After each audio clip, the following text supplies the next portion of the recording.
दोस्तों, आजकल प्यार होना, फिर शादी होना और कुछ ही समय में डिवोर्स होना इतनी आम बात हो गई है कि ज्यादातर लोग ऐसी घटनाओं को अब ज्यादा अहमियत ही नहीं देते।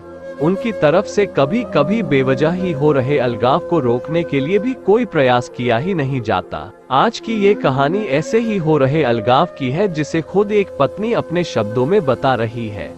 कहानी जैसे जैसे आगे बढ़ती है तब हम जान पाते हैं कि पत्नी का नजरिया जो है वो कितना अलग है अपने पति के विचारों से, और कहानी का अंत हमारी आंखें भिगोने में सफल होता है। मेरे पति पेशे से एक इंजीनियर है। मैं उनसे उनके स्थिर शांत स्वभाव के लिए प्यार करती थी, और जब मैं उनके चौड़े कंधों पर अपना सिर झुकती थी तो मुझे गर्मजोशी और अजीब सा सुकून का एहसास होता था। 3 साल प्रेमलाप और अब शादी के 2 साल बीतने के बाद मुझे ये स्वीकार करना होगा कि मैं इससे थक गई हूँ। मेरे पहले उसे प्यार करने के जो भी कारण थे, अब वही मेरी सारी बेचैनी के कारण बन गए हैं। मैं एक भावुक महिला हूँ, और जब रिश्ते और मेरी भावनाओं की बात आती है तो मैं बेहद संवेदनशील हूँ। मैं रोमांटिक पलों के लिए उसी तरह तरसती हूँ जैसे कैंडी के लिए तरस रही एक छोटी लड़की।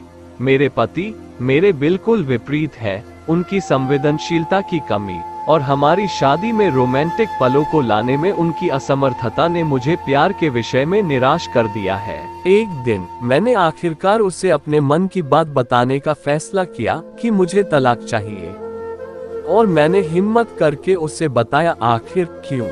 चौंकते हुए उसने पूछा। मैं थक गई हूँ। दुनिया में हर चीज का कोई कारण नहीं होता है, मैंने कहा। वह पूरी रात चुप रहा, हर समय हाथ में एक जलती हुई सिगरेट लिए गहरे विचारों में डूबा रहा। इससे मेरी निराशा की भावना और बढ़ती गई, क्योंकि मैं ऐसे आदमी को देख रही थी जो अपनी दुर्दशा को व्यक्त भी नहीं कर पा रहा था।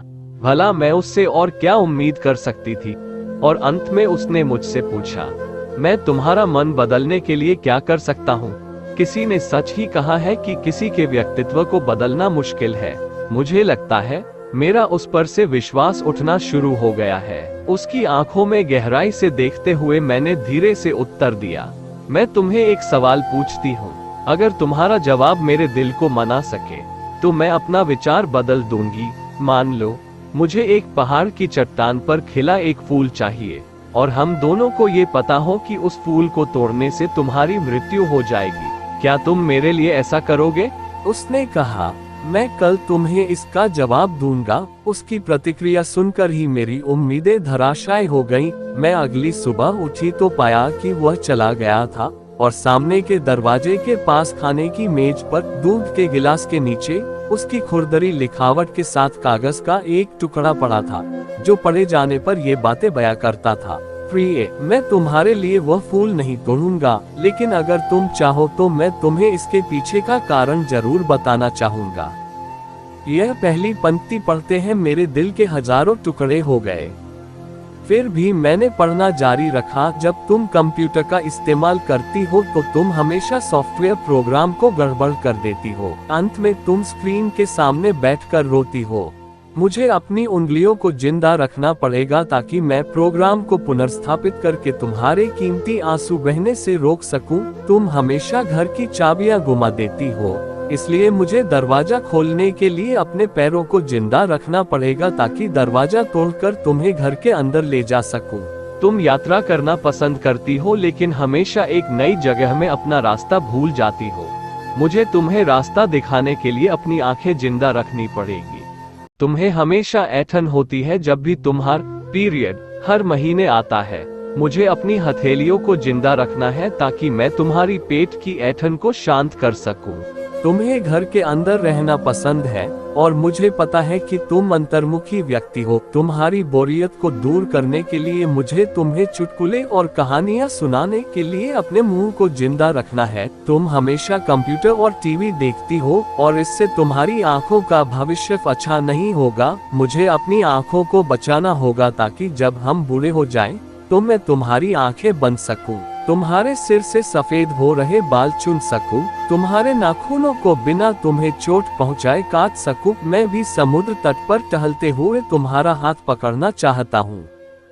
जैसे तुम धूप और सुंदर रेत का आनंद लेती हो और खुशी से गाने गुनगुनाती हो, उसे मैं अपने कानों से सुनना चाहता हूँ, इसलिए मेरे कान जिंदा रहने चाहिए।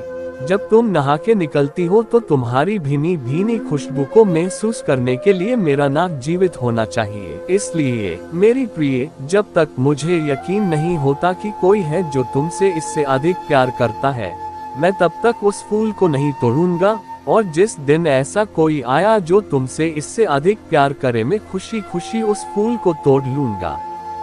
ये पते ही मेरे आंसू पत्र पर गिरे और उसकी लिखावट की स्याही धुंधली हो गई। मैंने उसे पढ़ना जारी रखा। अब जब तुमने मेरा उत्तर पूरा पढ़ लिया है, अगर तुम संतुष्ट हो, अगर मैंने तुम्हारे दिल को मना लिया हो, तो कृपया सामने का दरवाजा खोलो, क्योंकि मैं बाहर खड़ा हूँ तुम्हारी पसंदीदा ब्रेड और ताज़ा दूध के साथ।